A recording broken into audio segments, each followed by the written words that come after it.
Olha só, fala para mim qual é a página que está no livro, que eu estou perdida, porque semana passada não deu para eu Ah lá, participar. ah lá. Se eu não estou enganado, existe sempre essa possibilidade, nós paramos no PDF, página 58, e no livro, página 107. 107. É. No ponto 2? Oi? No 2? Deixa eu ver. Quanto Eu às acho que é. características ou peculiaridades comuns dos fenômenos neuróticos, é isso? Pode ser, quer ver? Eu vou fazer uma coisinha aqui. É só porque eu preciso saber aqui que eu não li, gente. Essa semana eu não tive Tô tempo. com. Inclusive, eu mandei hoje, vocês viram? Depois que eu me toquei, que eu não tinha mandado, né? A, O a quê? gravação. A gravação do encontro passado. Eu mandei hoje só. Quer ver? Uhum. Deixa eu ver aqui. É, eu tô com o vídeo passado aqui. Nossa, mas até para ver de perto eu tô cegueta também. Deixa eu ver. Página, o PDF foi página 58. Deixa eu ver. Eu acho que foi. É isso mesmo? Ajuda eu aqui, Google. Você Vamos. chegou a botar lá no grupo? Eu posso olhar no Foi. grupo aqui. Não, acho que eu não coloquei. O PDF é página 58. Isso mesmo. Então, Companhia das Letras é 107. Quer ver? Deixa eu já procurar aqui. Olha o Ronald. Olá, E olá, aí, olá. querido? Oi, oi, tudo Belezinha? bom? Beleza, beleza. Deixa eu pegar para abrir aqui. Kátia, Kátia. Ah lá. E você, Ronald? Toma aí, toma aí. Pois é. Ó, quando eu for fazer um passeio em Friburgo, vou marcar para a gente se conhecer pessoalmente, Ronald.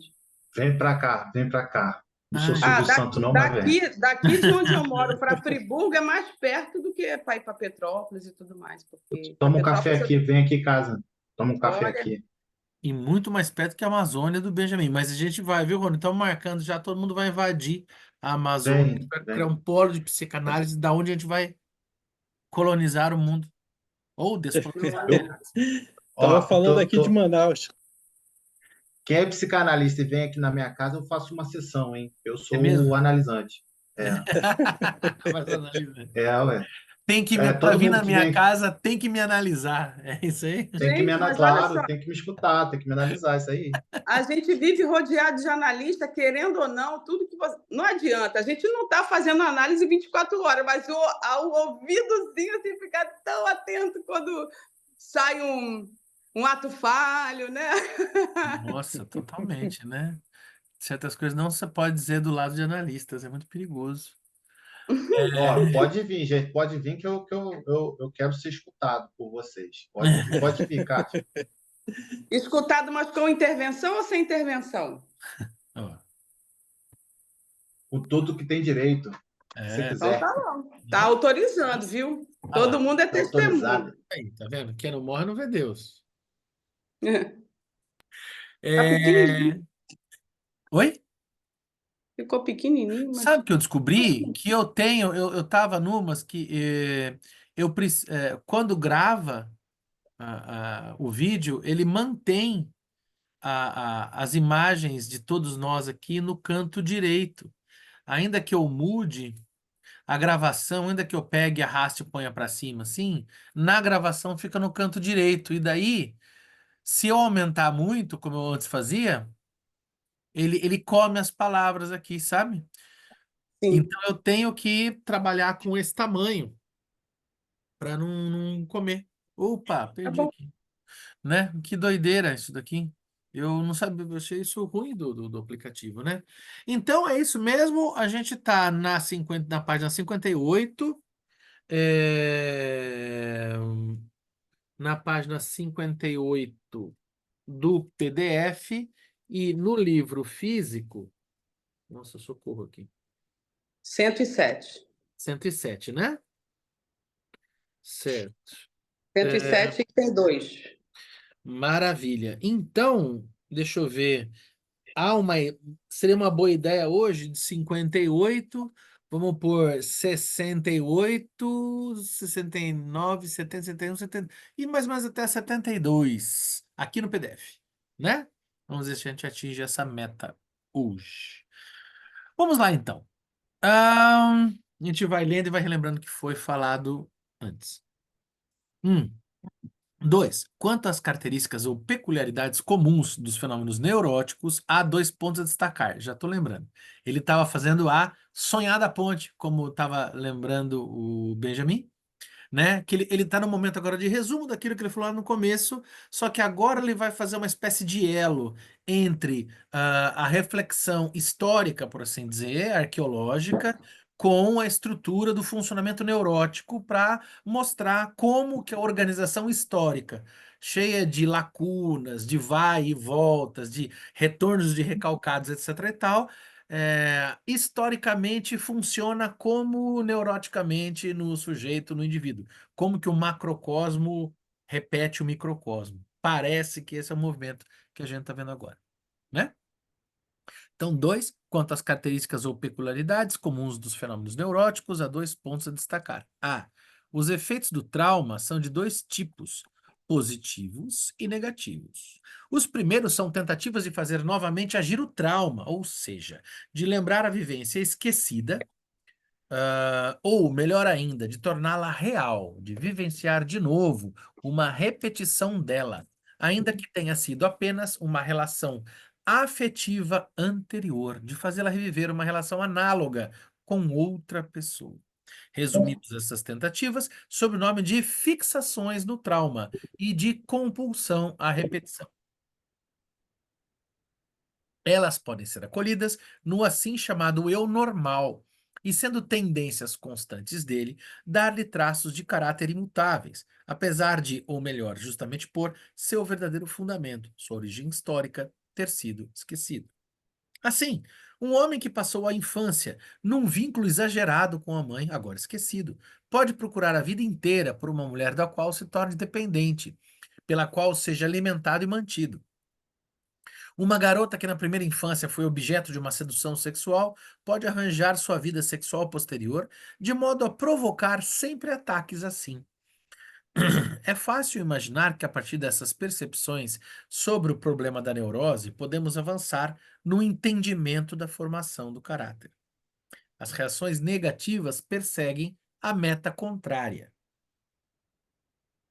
que nada dos traumas esquecidos deve ser lembrado nem repetido. Podemos resumi-las sob o nome de reações de defesa. Sua expressão maior são as assim chamadas evitações, que podem se exacerbar, tornando-se inibições e fobias. Também essas reações negativas contribuem enormemente na criação do caráter. No fundo, são tão fixações no trauma como o oposto, mas fixações com tendência contrária. Os sintomas da neurose, em sentido estrito, são formações de compromisso, em que convergem os 2 tipos de tendência oriundos do trauma, de maneira que, ora uma, ora outra direção neles se exprime predominantemente. Nessa contraposição de reações, são produzidos conflitos que não podem se concluir de forma regular. B.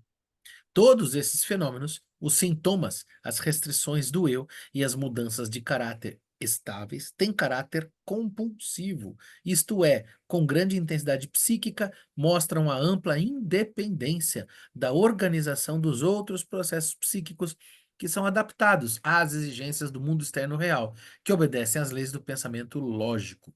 Queria dar uma pausa aqui só para... Estou com a ideia aqui formulando, né?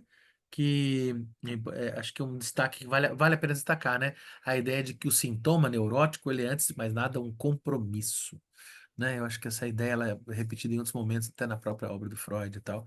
Bem importante destacar isso, né? Não são influenciados, né? A questão do que obedece às leis do pensamento lógico. Não são influenciados pela realidade externa, ou não o suficiente. Não se preocupam com ela, nem com seus representantes psíquicos, de modo que facilmente entram em antagonismo com os dois. São, por assim dizer, um estado dentro do estado, um partido inacessível, inapto para o trabalho conjunto, mas que pode ter êxito em subjugar o outro, o assim chamado normal, e pô-lo a seu serviço. Uma espécie de com um parasita, né? Veio essa ideia, né? Pensamento parasitário, né? Ocorrendo isso, chega-se ao domínio de uma realidade psíquica interna sobre a realidade do mundo exterior. Abre-se o caminho para a psicose. Mesmo quando a coisa não vai tão longe, é difícil superestimar a importância prática dessa situação. A inibição e a incapacidade diante da vida, numa pessoa dominada pela neurose, é um fator muito significativo na sociedade humana, e podemos reconhecer nisso a expressão direta da fixação desse indivíduo num fragmento antigo de seu passado. Agora perguntamos: e quanto à latência, que deve nos interessar particularmente considerando nossa analogia? A um trauma da infância pode-se seguir imediatamente uma irrupção neurótica, uma neurose infantil plena de esforços de defesa com formação de sintomas? Ela pode durar muito tempo e causar transtornos evidentes, mas também pode transcorrer de forma latente e não ser percebida. Nela predomina defesa, por via de regra, em todo caso, ficam alterações do eu, comparáveis a cicatrizes. Só raramente a neurose infantil prossegue sem interrupção na neurose do adulto. Com muito mais frequência, ela dá lugar a uma época de desenvolvimento aparentemente tranquilo, um processo que é sustentado ou possibilitado pela vinda do período fisiológico de latência. Apenas depois sucede a mudança com que a neurose definitiva se torna manifesta como efeito retardado do trauma. Isso acontece na irrupção da puberdade ou algum tempo depois. No primeiro caso, porque os instintos fortalecidos pela manutenção física podem retomar a luta em que inicialmente sucumbiram ante a defesa. No outro caso, porque as reações e modificações do eu produzidas na defesa se revelam impeditivas na resolução das novas tarefas da vida, de modo que há graves conflitos entre as exigências do mundo externo real e o eu, que procura manter sua organização penosamente conquistada na luta defensiva. Deve ser reconhecido como típico o fenômeno de uma latência da neurose entre as primeiras reações do trauma e a posterior aparição da doença. Também é lícito ver essa doença como tentativa de cura, como esforço de reconciliar as partes do eu dissociadas por influência do trauma com o restante do eu e reuni-las num todo forte perante o mundo exterior, né? Ou seja, esse processo que daqui já começa a ficar claro, né? Que ele vai ver lá na história do Moisés, né? Que tem um período de latência em que aquela ideia lá do único Deus monoteísta estava dormente, ficou naquele passado mosaico. Aí você tem a introdução de outros deuses lá do Jeová, etc e tal, blá, blá, blá, blá. Aí depois isso regressa. Esse mecanismo de trauma, seria o fato, né, o acontecimento marcante, né, latência e depois esse retorno, o retorno do recalcado, né, esse é o processo de formação neurótico, e para Freud, pelo que a gente está podendo concluir, é o processo em que se estrutura o funcionamento da religião mosaica, né? Seria esse a questão, né? Da história dessa religião mosaica que tem esses efeitos de insurgência e encobertamento, né? Esse jogo de mostrar e esconder, de aparecer, de desvelar e se revelar, né? Esses movimentos todos que ele mostra historicamente aqui são movimentos da estrutura neurótica, né? Segundo ele. Mas uma tentativa dessas raramente encontra êxito se não é auxiliada, né, pelo trabalho analítico, né? O que é? Reuni-las num todo perante o mundo exterior, né? E mesmo assim, nem sempre, com frequência, terminando em completa devastação e despedaçamento do eu ou em sujeição pela parte que foi antes dissociada, que é dominada pelo trauma. É um momento de dissociação e que é preciso haver uma recomposição, né? Para chegar a convencer o leitor, seria necessário comunicar detalhadamente as histórias de vida de numerosos pacientes neuróticos. Mas, devido à amplitude e dificuldade do tema, isso mudaria totalmente o caráter deste trabalho. Ele se tornaria um tratado sobre a teoria das neuroses, e então provavelmente interessaria apenas ao pequeno número de indivíduos que escolheu o estudo e a prática da psicanálise como tarefa de vida. Como aqui me dirijo a um círculo mais amplo, não posso fazer outra coisa senão rogar ao leitor que conceda alguma crença provisória às enunciações feitas resumidamente acima, com a admissão de minha parte de que ele só precisará aceitar as conclusões às quais conduzo se mostrarem corretas as teorias que são seus pressupostos. Ou seja, é como se talvez o ideal seria, por exemplo, a gente dá uma pausa, ó, não vamos fazer isso, mas dá uma pausa no texto, a gente vai lá, por exemplo, os casos clínicos, pega o caso Dora, que é um tipo de neurose histérica, né? A gente pega o Homem dos Lobos, no caso mais o Homem dos Ratos, né? Que é a neurose obsessiva, né? O caso Schreber, a gente tá na psicose, né? O Menino dos Lobos lá, o Homem dos Lobos, seria mais o caso de fobia, né? O que teria um diálogo também interessante. E talvez como metapsicologia, a gente poderia pegar, sei lá, inibição, sintoma e angústia, por exemplo, né? É um jeito de meio que fazer um parênteses para estudar a teoria neurótica, né? E daí, munidos disso, a gente voltaria para o texto. A gente não vai fazer, mas assim, fica a ideia, né? Fica aí a possibilidade de as coisas se encaixariam aqui, né? Aí tem também, eu estava pensando aqui, tem o lá da... Ele tá aqui ou eu já levei para outro canto? Não tá aqui. Da autêntica, tem o neurose, psicose e perversão, né? Daria para pegar, por exemplo, né? Trechos, o próprio compêndio também. Bom, se mostrarem corretas as teorias que são seus pressupostos. Parei aqui, né? É isso, né? Isso. No entanto, procurarei relatar um caso que exibe de modo bastante claro algumas das mencionadas peculiaridades da neurose. Naturalmente, não se pode esperar que um só caso mostre tudo, e não é preciso ficar desapontado se ele, em seu conteúdo, estiver distante daquilo para o qual buscamos uma analogia. Então, ele vai ser generoso com a gente aqui e vai trazer um exemplo prático para que a gente se convença de que a estrutura arqueológico-histórica das aparições e dos encobertamentos de Moisés e seu monoteísmo, na verdade, corresponde ao mesmo funcionamento de uma estrutura neurótica, entre aspas, entre aspas, entre aspas, normal. Um garotinho, como é frequente em famílias de baixa classe média, dividia o quarto com os pais nos primeiros anos de vida e, repetidamente, ou sempre, tinha a oportunidade, numa época em que ainda mal falava, de observar o que ocorria sexualmente entre os pais, de ver algumas coisas e ouvir outras mais. Em sua neurose posterior, que rompeu imediatamente após a primeira poluição espontânea, o primeiro e mais importuno sintoma era o distúrbio do sono.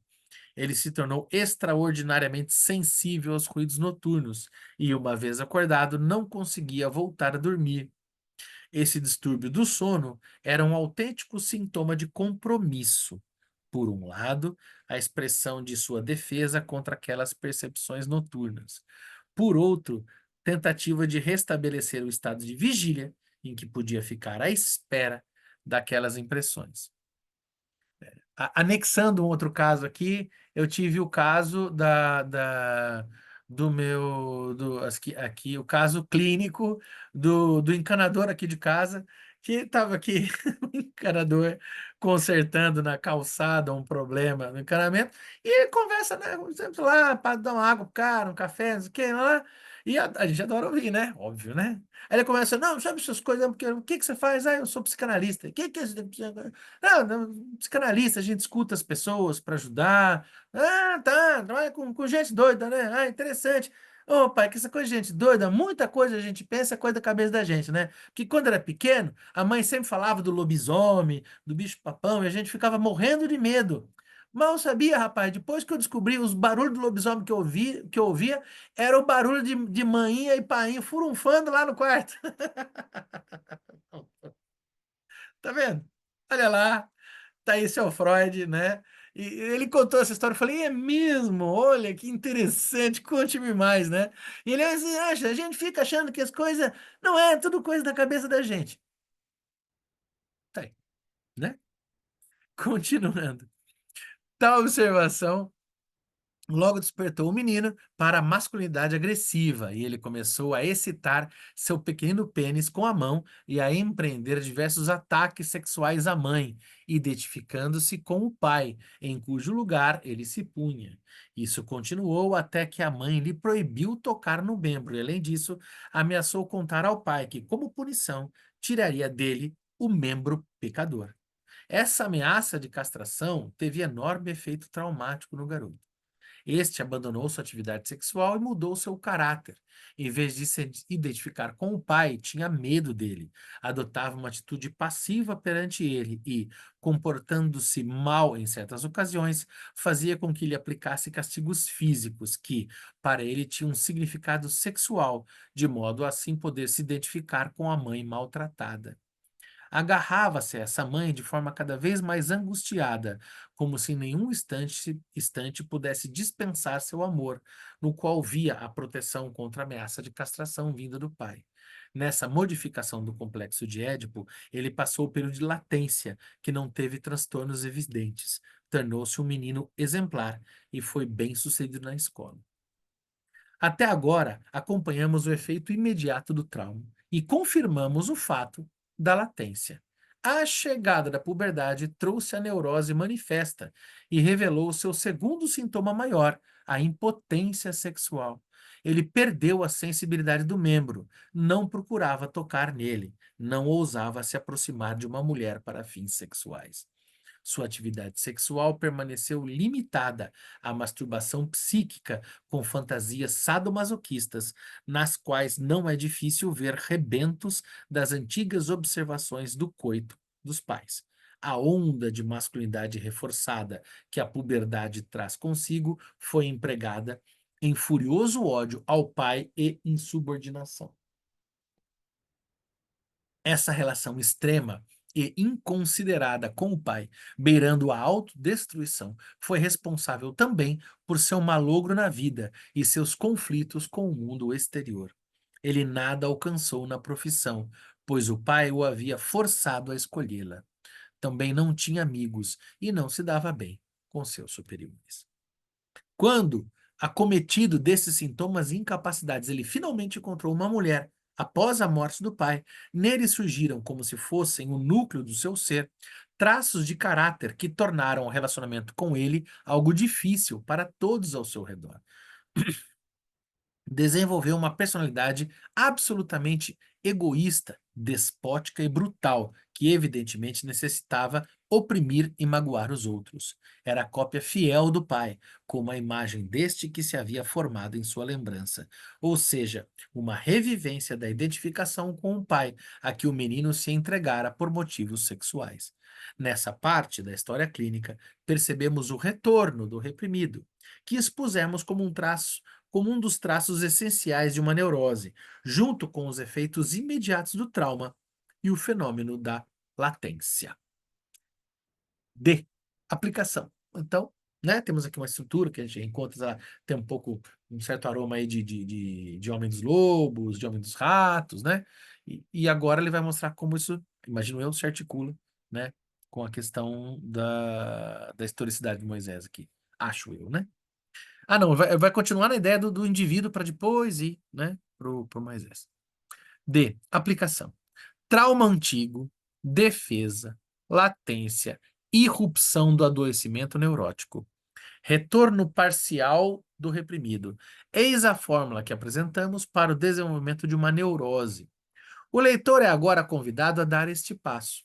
Supor que na vida da espécie humana ocorreu algo semelhante ao que sucede na dos indivíduos, ou seja, que também nela houve acontecimentos de teor sexual agressivo, que deixaram sequelas permanentes, mas que geralmente foram rechaçados e esquecidos e depois, após demorada latência, alcançaram efeito e produziram fenômenos similares aos sintomas na estrutura e na tendência. Acreditamos poder desvelar esses acontecimentos e queremos mostrar que suas consequências similares a sintomas são os fenômenos religiosos, né? O fenômeno religioso se assemelha à sintomatologia neurótica. Como, desde que surgiu a ideia da evolução, já não há dúvida de que o gênero humano tem uma pré-história e como esta é desconhecida, ou seja, esquecida, uma conclusão assim tem quase o peso de um postulado. Hoje esse conceito de pré-história, historicamente falando, derreteu, né? Mas vamos aí aceitar o convite do Freud, com que ele trabalhou na época, né? Quando sabemos que, num caso e no outro, os traumas atuantes esquecidos se referem à vida na família humana, saudamos isso como um adendo muito bem-vindo e inesperado, que não foi exigido por nossa discussão até agora. Fiz essas afirmações 25 anos atrás, no livro Totem e Tabu, 1912, que está na nossa pilha de urgente aqui, né? Que é uma das nossas missões aqui, enfrentar o Totem e Tabu, né? Quem que estava no encontro passado, ele estava falando que, nossa, o Totem Tabu, o Benjamin falou também, né? Acho que... Enfim. E apenas as repetirei brevemente aqui. Essa construção parte de uma indicação de Charles Darwin e aproveita uma conjectura de J.J. Atkinson. Ela diz que nos tempos primordiais o homem primitivo vivia em pequenas hordas, cada uma sob o domínio de um macho forte. Não é possível determinar a época nem a relação com as eras geológicas conhecidas. Provavelmente aquela criatura humana não avançara muito no desenvolvimento da linguagem. Uma parte essencial da construção é a hipótese de que os fatos que descrevemos atingiram todos os homens primitivos, ou seja, todos os nossos ancestrais. Obviamente, né? Quando a gente pode já tirar o nome primitivo, deixar só ancestral, que hoje em dia soa bem melhor, né? Mas enfim, vamos lá. Contamos essa história de maneira bastante condensada, como se tivesse ocorrido uma única vez, o que na realidade se estendeu por milhares de anos e se repetiu incontavelmente. O macho forte era senhor e pai de toda a horda e tinha poder ilimitado que exercia com violência. Todas as fêmeas eram propriedade sua, as mulheres e filhas da própria horda e talvez também as roubadas de outras hordas. O destino dos filhos era duro. Quando despertavam o ciúme do pai, eram abatidos, castrados ou banidos.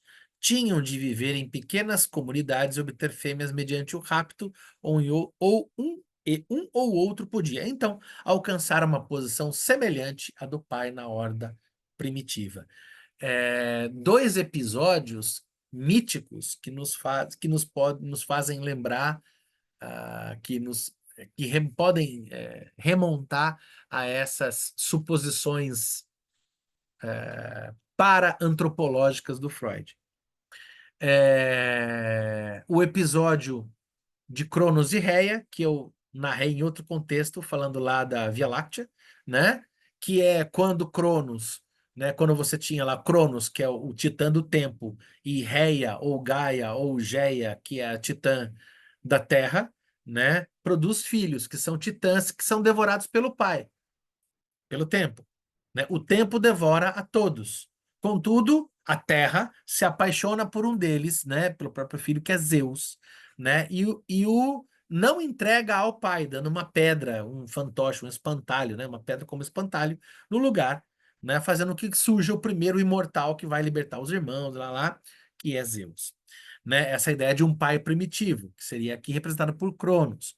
Um outro momento que a gente tem, e eu não vou lembrar dos nomes agora, é na série Game of Thrones.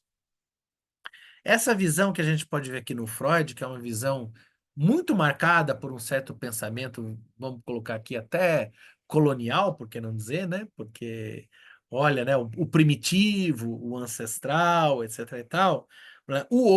Esse outro primitivo do pai da horda primitiva. Assim ou é em Game of Thrones, né? Quando você tem para lá da muralha, né? Porque você tem construído a narrativa do Game of Thrones, a muralha são os reinos que assim, né, miticamente seriam a civilização, né? E para lá da muralha a barbárie. E o que que você tem para lá da barbárie? Você tem aquele cara lá, que eu não lembro o nome, que ele transa com todas as mulheres e tem filhos, e os filhos ele entrega aos deuses de gelo, né? Na verdade, o que você vai ter depois é os caras do Aquém Muralha, né? Os Cavaleiros da Noite, né? Vão lá para libertar e vai acabar libertando as mulheres. E o Tarly vai ficar com uma das mulheres, lá, não é? Então, até a ficção, né, contemporânea resgatando essa ideia, né, de um mundo outro em que reproduz a ideia desse macho alfa, desse pai da horda primitiva que, em última instância, povoa o imaginário torpe. Aí é um chute meu por delírio total, mas vamos lá. Povoa o imaginário dos jovens Red Pills, né? Você tem o Shed, você tem o macho alfa, que seria aquele que pode ter todas as fêmeas, né? Só para fazer a provocação aqui, a Red Pilagem que precisa precisa ser desconstruída todos os dias, né? Vamos lá. Por razões, interrompa, viu, gente? Por favor, fique à vontade. Por razões naturais, uma posição excepcional era ocupada pelos filhos mais novos, que, sob a proteção do amor das mães, podiam tirar proveito do envelhecimento do pai e substituí-lo após sua morte. Caso de Cronos e Rhea. Lá, lá. Nos mitos e fábulas, acreditamos perceber ecos, tanto da expulsão dos filhos maiores, como do favorecimento dos menores. O passo seguinte decisivo para mudar esse primeiro tipo de organização social deve ter sido que os irmãos expulsos, que viviam em comunidade, se reuniram para subjugar o pai e devorá-lo cru, conforme os costumes daqueles tempos. Várias religiões têm a ideia a base mítica do devoramento do Deus. Por exemplo, a própria, né, religião cristã, em que você tem lá a Santa Ceia, a comunhão, tomei com todos vós, este é o corpo que é dado a vós, este é o sangue que é dado a vós, você tem o devoramento do Deus. Certo? Beleza. Esse canibalismo não deve nos chocar. Ele prosseguiu longamente em épocas posteriores. O essencial é que atribuímos a esses homens primevos as mesmas atitudes emocionais que podemos verificar nos primitivos da atualidade. Coloquemos ancestrais. Nossas crianças, mediante a pesquisa psicanalítica. Ele fala que aqui não é ancestral, é criança mesmo, né? Os mais jovens. Ou seja, que não apenas odiavam e temiam o pai, mas também o adoravam como modelo. E cada um deles queria, na realidade, tomar o seu lugar. O ato canibal se torna compreensível, então, como tentativa de assegurar a identificação com ele pela incorporação de um pedaço dele. É de supor que após o assassinato do pai, houve um longo período em que os irmãos disputaram a herança paterna, que cada um queria apenas para si.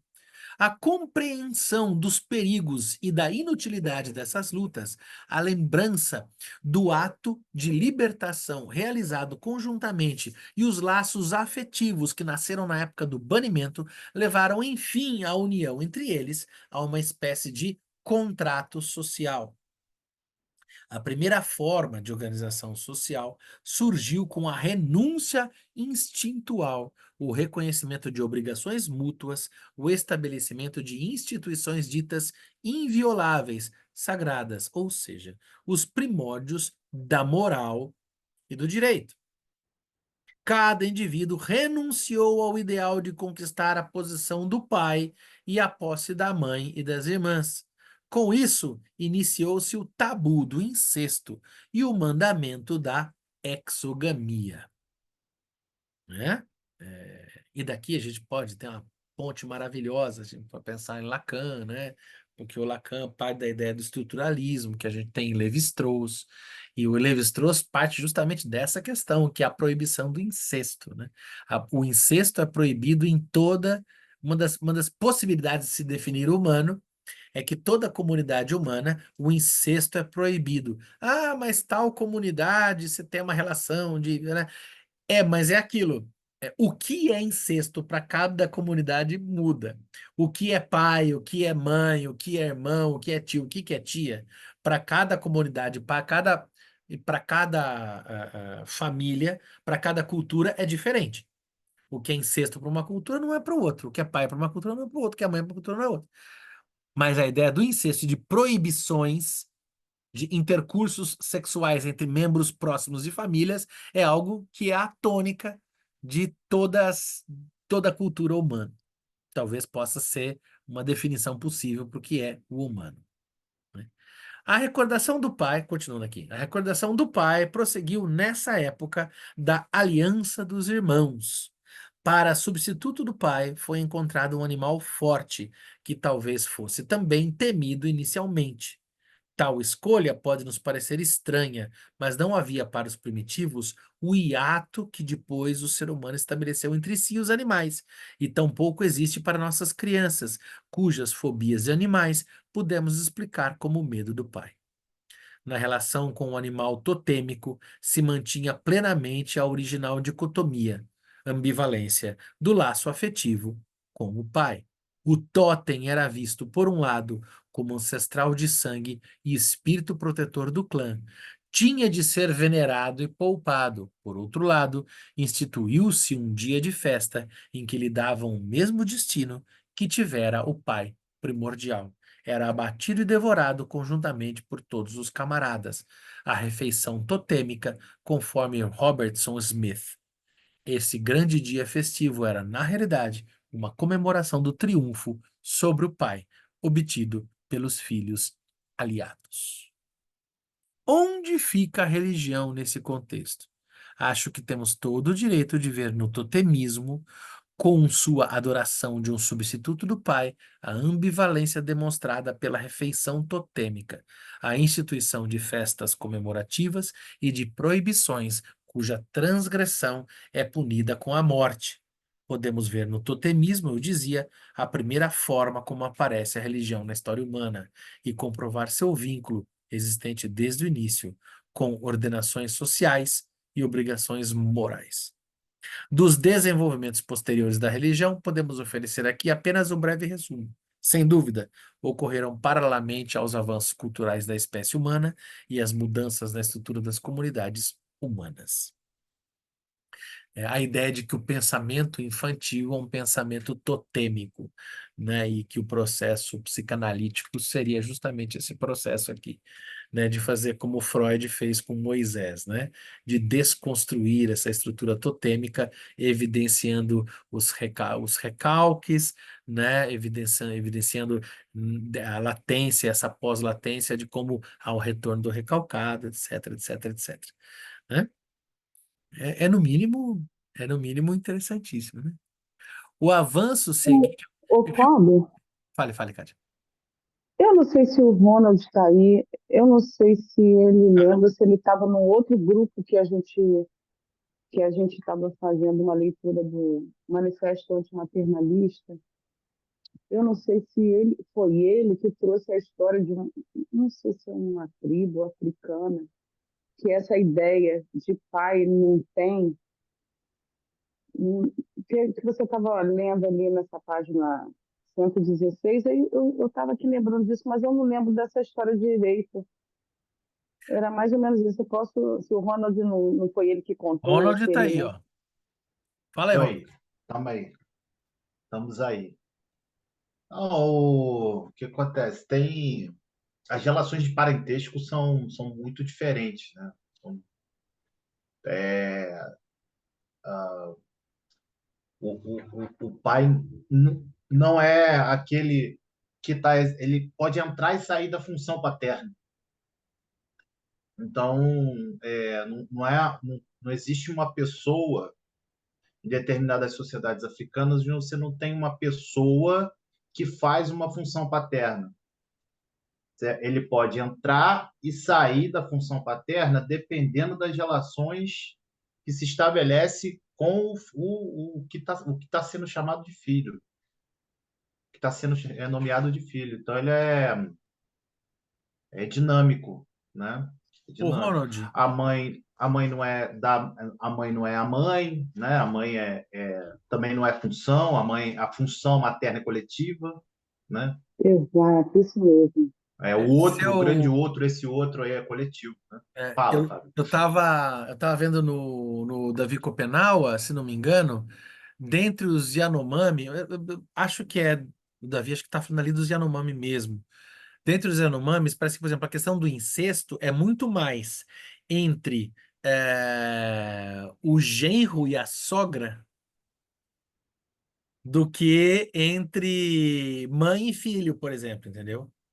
Não estou afirmando que os Yanomamis têm relações sexuais de mãe e filho, não é isso, mas a grande proibição parece que é a da mulher com como é que é? O esposo da filha, entendeu? Que é o genro e a sogra. Essa proximidade entre genro e sogra, ela é assim, parece que depois do casamento eles não podem se ver mais, para evitar contato. Então, acho que tem um pouco essa questão que o Ronald coloca aí, né? Que assim, realmente.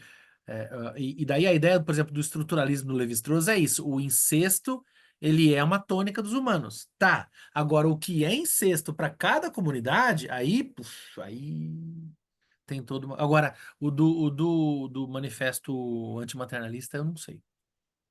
Mas diga. Não, não, é que a gente estava lá nessa leitura, né? E aí eu trouxe essa questão, né? De que a criança ela é coletiva, né? Então esse outro aí ele é coletivo. Então você não vai localizar uma mãe, por exemplo. Essa aqui é a mãe. Não, a mãe são essas aqui. O pai não tem, o pai não é localizável assim desse jeito, entende? Ele muda também. Ele pode mudar dependendo em tempo de guerra, em tempo de paz. Ele vai mudando, o pai vai mudando. Então não é a mesma pessoa. Isso é muita loucura, né? Se isso faz ver, isso é muita loucura nossa. Delegar uma pessoa responsável para uma outra pessoa numa figura só, isso é inimaginável nas sociedades africanas, em algumas, né? Porque você pesa a mão na responsabilidade em cima de uma pessoa só. Você esmaga o eu, né? Faz um esmagamento do ego aí dessa pessoa, que é o que acontece mesmo na história, né? E engraçado, né? Mas aí eu queria puxar uma outra coisa, Fábio, também sobre esse assunto, né? Até essa regra, eu fico desconfiado dessa proibição ser válida para toda a humanidade, sabe? Eu Uhum, fico desconfiado. Estou falando do pós-estruturalismo, né? uhum. É essa discussão que eu estou querendo chegar aqui. Quer dizer, até que ponto se estica a corda do estruturalismo, né? Ele é válido para todas as sociedades? Eu não sei. O que você acha, Fábio? Eu acho que o meu não sei em relação a isso é bem forte, viu? Porque assim, eu entendo que essa ideia da proibição do incesto, ela organiza o pensamento do Levi-Strauss, né? E o estruturalismo. Agora, depois do estruturalismo, a gente tem o pós-estruturalismo, né? Sei lá, depois do Levi-Strauss, sei lá, só para falar aqui no Brasil, por exemplo, a gente tem Eduardo Viveiros de Castro. Quando a gente lê lá o Metafísicas Canibais, já essa estrutura toda né, já tá no Deleuze, já foi pro Beleléu, né? Então, o que eu acho que, para mim, né, no modo como eu estou pensando aqui, eu acho assim, a gente tá, só para fazer um link com o que a gente tá vendo, a gente tá meio que pensando na época do Freud, que o Freud, ele tá, né, antes do próprio estruturalismo do Levi-Strauss, né? E daí você tem Se você pegar, é, esse contexto, sim, mas sim, nesse do Moisés, aí não, já é, está dentro do contexto, né? agora, daí, por exemplo, a gente pensar o estruturalismo, que assim, quem está no contexto do estruturalismo é o Lacan, né? Que daí tanto que Lacan vai usar lá o nome do pai, né? Tá vinculado a essa ideia, né? Desse grande pai, etc e tal, que representa a lei, né? Que daí permite a própria construção da linguagem. Legal. Agora, eu acho que só da gente pensar, por exemplo, vamos pegar a ideia do Freud, pegar, por exemplo, o pós-estruturalismo. Se a gente, por exemplo, é aquilo, não dá para usar psicanálise em comunidades, sei lá, africanas. Dá. A questão é, a gente tem que ter, quando se a gente for pensar numa outra comunidade, não ocidental, com outros códigos e outros modos de estruturação, como que a gente pensaria as questões edipianas, neuróticas e de recalcamento? Porque quero crer, e daí é um chute meu, que a dimensão, por exemplo, do recalque das proibições vai estar em todas as culturas. Toda cultura tem sua proibição. Toda cultura tem seu jogo de limitações, tanto em termos de linguagem e tal. Agora, como que isso vai funcionar em outras culturas seria um trabalho muito, assim, aí dá-lhe teses, né? De pegar, por exemplo, essa ideia e falar, bom, tá, vamos procurar as proibições aqui nessa outra cultura, procurar essas relações fluidas. Porque, por exemplo, se eu não estou enganado, tem uma amiga minha, pesquisadora da Unicamp, que ela falava que algumas línguas indígenas aqui brasileiras não tem o verbo ser, só tem o verbo estar, né? Então o sujeito ele não é homem, ele está homem. Ele não é árvore, ele está árvore. Daqui a pouco ele está jacaré. Entendeu? Nesta lógica, imagina o que é ser mãe, o que é ser pai. Imagina o que é o incesto nessa lógica. Então, se a gente for deslocar isso para a questão da antropologia, ainda mais com os estudos que a gente tem hoje, eita, dá-lhe tese, não? E- Eu não tenho essa Então, essas proibições são historicamente determinadas, é isso que você está falando, né? Historicamente e culturalmente Não, determinadas. Só seria. que assim, ela anda, Ela essa é a minha anda. preocupação. Ela Sim, não é elas o andam. fixa, ela não é fixada, entendeu? Ela é do devir. Aí é que tá. Essa proibição é do devir. Esse é o ponto. Essa proibição aí, em termos lacanianos, né? Essa Hum. proibição é do real. Isso é o que eu estou pensando aqui. Tá, mas do real construído pela cultura. Não. Isso. Isso. Ainda que não esteja nomeado, mas está Sim, construído. sim, mas e daí se reelabora, se contorce, se deforma na multiplicidade dos jogos culturais das diferentes culturas. Você não vai, você vai Sim, ter que encontrar essa proibição dentro de um determinado período. Esse é o ponto, que ela não está fixa. E acho Quando que você nem só fala período, está, né? Período e geografia, e cultura, e língua. o território, é por isso que você É, está falando né, de ser e tal, é. né? Tanto é que eu estava até lembrando, outro dia eu estava lendo um artigo sobre essa palavra né, Ah, essa palavra né que a gente a utiliza partícula, muito. né? É. Ela é uma, um resquício do recalcamento da língua indígena. Ela não está vinculada ao português? Então, ela está vinculada a um processo de onde o Estado colonial brasileiro, no século XVII, Aham. começa a impor a língua oficialmente portuguesa, Sim, porque antes não né? era. Antes tinha Antes não era, exato. que é a língua Antes não geral, era. né? Que era chamada Isso, língua geral. isso, né? É. Que foi justamente o legado dos jesuítas, né? Deixado Uhum. por estar traduzido as línguas tupi para o português, né? É. E no século Nhengatu, XVII né? é, É o o Nhengatu. Estado é isso aí. O Estado faz isso. O Estado colonial português, né? O Estado imperial português, ele faz essa imposição que acaba forçando um processo de recalcamento das línguas indígenas. E isso que sobra uma das coisas que sobram é o né. Aqui em Piracicaba é o R retroflexo. Porta, cadeira, é de tradição, porque o indígena daqui não tinha letra R. E daí esse R retroflexo, assim como no Rio tem essa coisa do R, parece que tem uma questão mais portuguesa, né? Do porta, né? Uhum. Fazer. O nosso é porta, fazer. É a questão que é do R retroflexo, que é a marcação dos paiaguás, que era do indígena daqui, né? E daí eu acho, se a gente for ligando essas questões assim, o desafio é, se a gente vive num mundo hoje em que a multiculturalidade se apresenta numa intensidade parece mais radical, não porque ela não foi sempre multicultural, mas porque hoje a gente olha com mais rigor para as múltiplas possibilidades culturais e tal.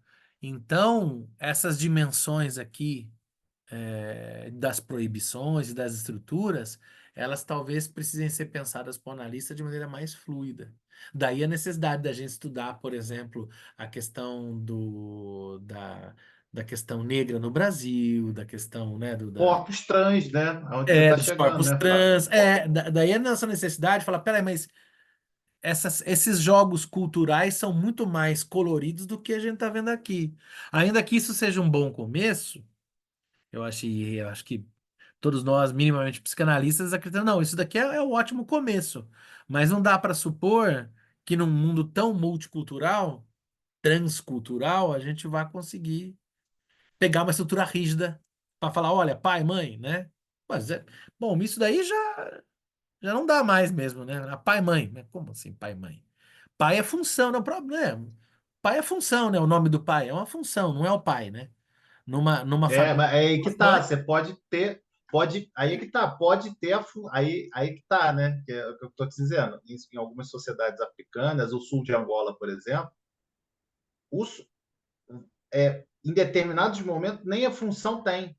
Esse é o ponto. talvez não, é que E daí é isso. E aí, em determinadas circunstâncias, aparece a função, e mesmo assim, aparecendo a função, ela não necessariamente precisa ser ocupada naquele momento. Ainda sim. tem isso.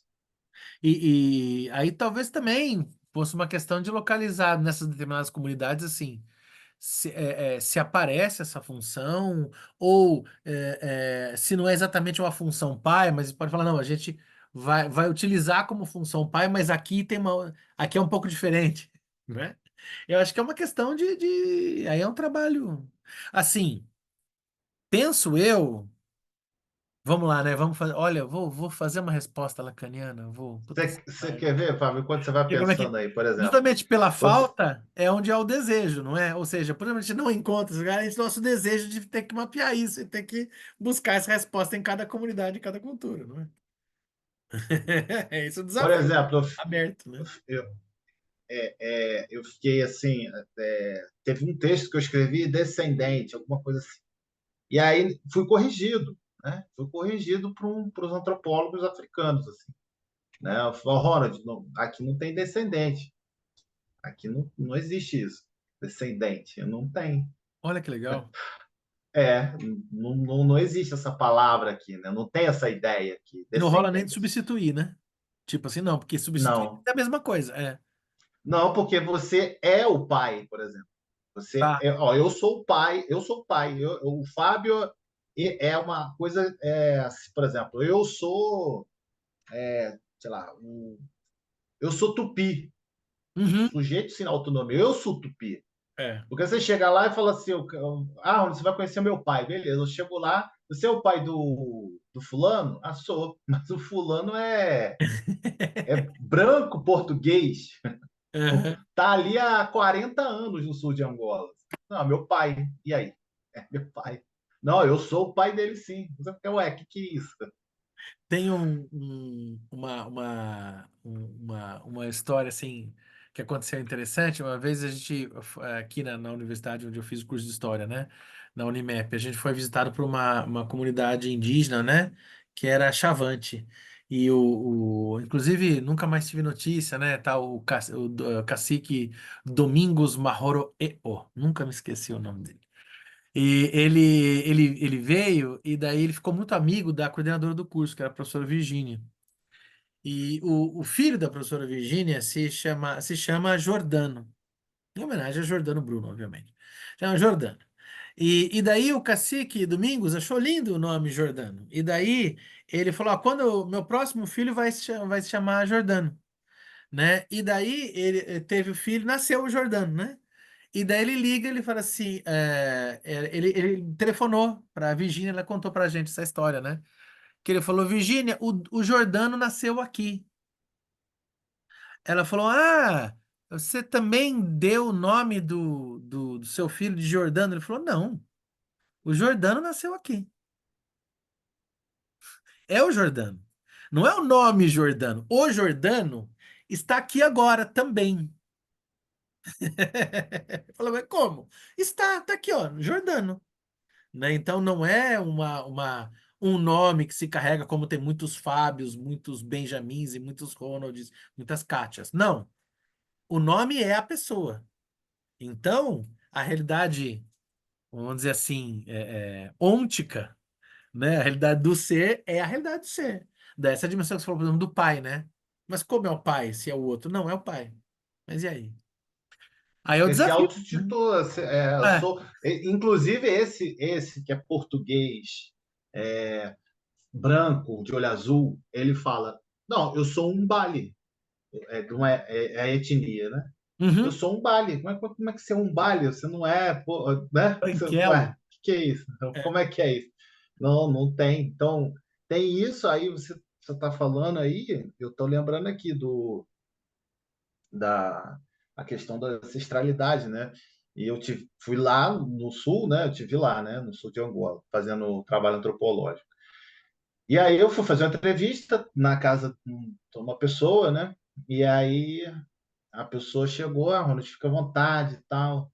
Obrigado e tal. E aí eu fui sentar, né? Ele pode sentar ali, só que quando ele apontou, eu achei que fosse num determinado lugar, né? Numa cadeira ali e tal. Eu olhei e falei: vou sentar aqui. Quando eu fui sentar, assim, eu me preparando para sentar, ele: não, senta aí não. Meu avô tá sentado aí. Hum. Aí eu falei: tá, desculpa. Aí sentei no sofá, porque meu avô tá aí, tal. Então ele gosta dessa cadeira. Né, avô? Né, avô? Beleza. Eu Tá falo: bom. beleza, Ué. tá bom. Então, assim, só que o avô dele tinha morrido há 200 anos, né, cara? Há Não, e aqui. 200 anos eu não estou forçando a barra, eu estou falando a data Uhum. mesmo. 200 anos Aham, atrás que o avô dele tinha morrido enquanto guerreiro e tal. E aí tem aham. toda uma questão, discussão de ancestralidade aí. E daí a gente vai chegar com um discurso quase medicalista de falar: "Ah, é psicose." Não, pera lá. Não, Né? Não, vamos entender. quem está Não é. psicótico sou eu, Quem pô. tá psicose Eu em não relação tô... a eles é a gente, que não está entendendo essa realidade do modo que está articulado ali. Sim, como é que a É gente isso aí. liga? Eu acho, né? Isso aí. Agora, o É melhor isso. eu não sei, né? Como você vai? Não sei. Vamos aprender. E daí eu acho que é o ponto do psicanalista mesmo, né? O que que a gente vai fazer? A gente vai ouvir. Ah, tá, é seu avô? Como é que é? Conta pra mim isso daí, né? Como é que é isso? Como é que é esse Quem teu... tem que ser secretariado sou eu, né? O analista. É isso que o Lacan fala, né, de secretariado. Então. Sou eu que estou alienado, não é? Na verdade. Não, com certeza, né? Com certeza. Acho que é um outro desafio, né? Muito que só pode ser enriquecedor. Agora, se a gente entrar nisso, não encaixa, bom, daí não vai encaixar mesmo, né? Isso daí não tem jeito. Não vai. Vamos um pouquinho? Voltando aqui, tem umas poucas páginas aqui. Sem dúvida, eu voltei aqui. Ocorreram paralelamente aos avanços culturais da espécie humana e às mudanças na estrutura das comunidades. Não estou lembrado, Esperança, vou voltar mais um pouco. Com a morte, podemos ver no totemismo, eu dizia, a primeira forma como aparece a religião na história humana e comprovar seu vínculo existente nisso com ordenações sociais e obrigações morais. Dos desenvolvimentos posteriores da religião, podemos oferecer aqui apenas um breve resumo. Sem dúvida, ocorreram paralelamente aos avanços culturais da espécie humana e às mudanças na estrutura das comunidades humanas. Legal, aqui ele abre para uma visão ampla, mas ao mesmo tempo fica claro essa visão redutora, cientificista, historicamente bastante marcada do Freud, né? Desenvolvimentos posteriores da religião, podemos oferecer aqui apenas um breve resumo. Resumir é sempre complicado, né? E, sem dúvida, ocorreram paralelamente aos avanços culturais da espécie humana, avanço cultural da espécie, como se houvesse uma linha, né? Evolucionista, mas óbvio. O Freud, epistemologicamente bastante atrelado ao pensamento darwinista, tal, via nessa linha evolutiva possivelmente um caminho, e a nós cabe flexibilizar de uma maneira mais rica, né? Vamos lá. O avanço seguinte em relação ao totemismo foi a humanização do ser adorado. No lugar dos animais surgiram deuses humanos, que derivam abertamente do totem. Ou o deus era representado ainda em forma de animal, pelo menos com o rosto do animal, ou o totem se tornava o acompanhante preferido do deus, inseparável dele. Ou o mito rezava que o deus havia abatido justamente aquele animal que era seu estágio preliminar. Eu consigo pensar aqui, por exemplo, entre vários, entre muitos, entre tantos, por exemplo, tem o Odin, né, que está sempre junto com o corvo, né, e no cristianismo, São Bento de Núrcia, que é acompanhado com um corvo místico, né, que inclusive, para quem leu aí a biografia de São Bento, lá do Gregório, lá, é interessantíssimo como esse corvo tem uma função sensacional, né? Pá, pá, pá. Num ponto desse desenvolvimento que ainda antes dos deuses masculinos e coexistiram por muito tempo, como é que é? Num ponto desse desenvolvimento que não é fácil precisar, apareceram grandes divindades maternas, provavelmente ainda antes dos deuses masculinos, e coexistiram por muito tempo com eles. Enquanto isso, uma grande reviravolta social aconteceu. Houve a restauração de uma ordem patriarcal que substitui o direito materno.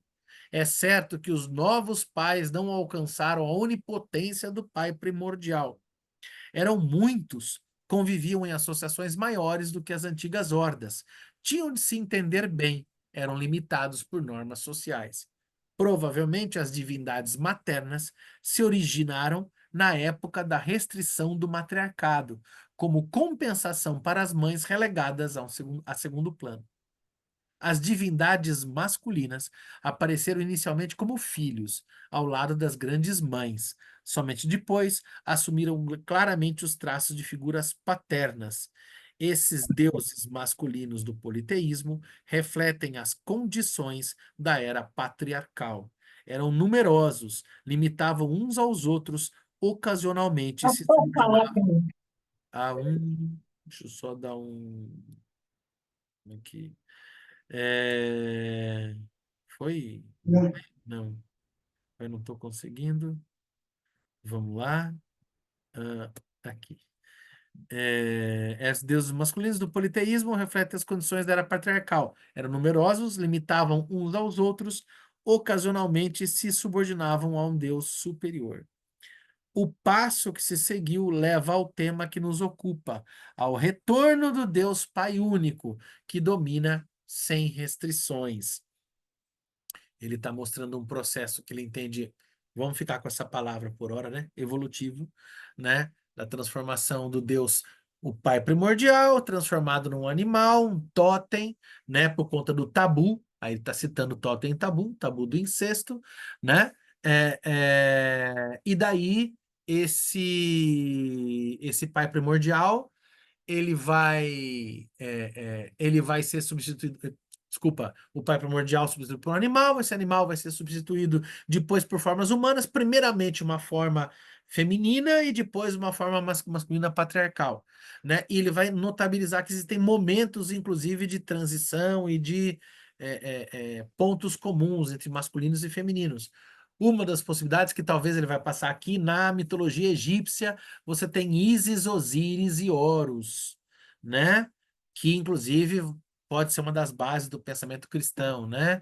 Que você tem Ísis, que representa Ísis e Osíris, né? Que representa as cheias e as vazantes do Nilo, né? E você tem a relação com o vento quente do deserto, que depois vai despedaçar o pai, e depois, devorando o pai, Ísis devorando Osíris, devorando Horus, né? Vai no seu ventre gerar Osíris, que é a ressurreição, etc e tal.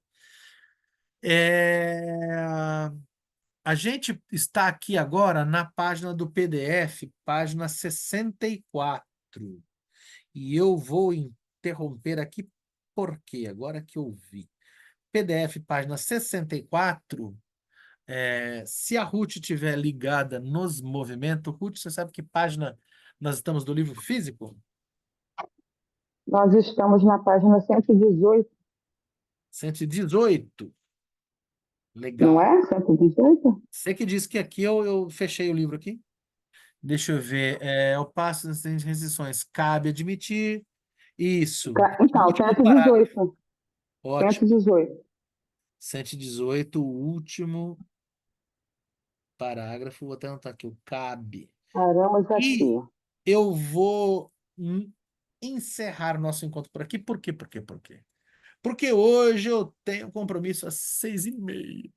Tenho Instituto Winnicottiano agora. Vai Tenho. lá. Sei lá. Marca o PDF aí, que eu marquei o livro aqui. Marquei, o PDF 64, né? Inclusive, fica a hashtag aqui, tem uma questão aqui de pensar da ideia da divindade masculina e feminina. Abriu aqui uma coisa para pensar a questão do feminismo, da feminilidade, como é que o Freud Eu está vendo. pensei, Fábio, que na verdade, Mas legal te aqui. atravessando aí, Claro, vamos lá. te atravessando aí para botar uma questão. Vamos lá. Na verdade,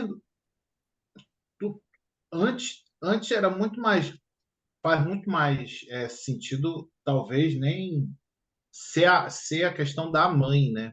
Ser a questão em vez de ser um Deus pai,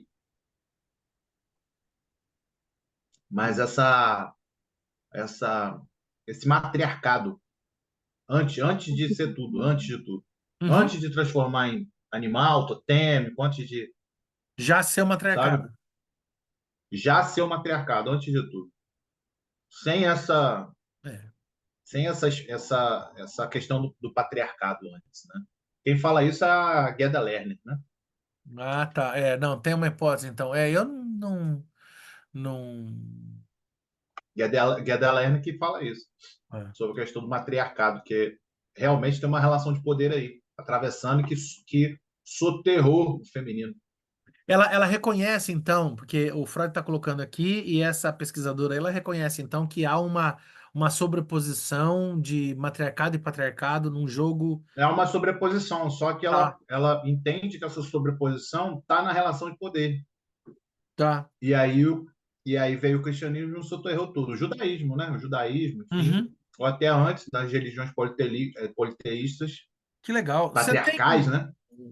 Você tem o título dessa, você tem a referência dessa obra? Põe pra gente no grupo do Zap lá. Legal, Fala hein? agora. É, É, põe lá, é muito porque legal.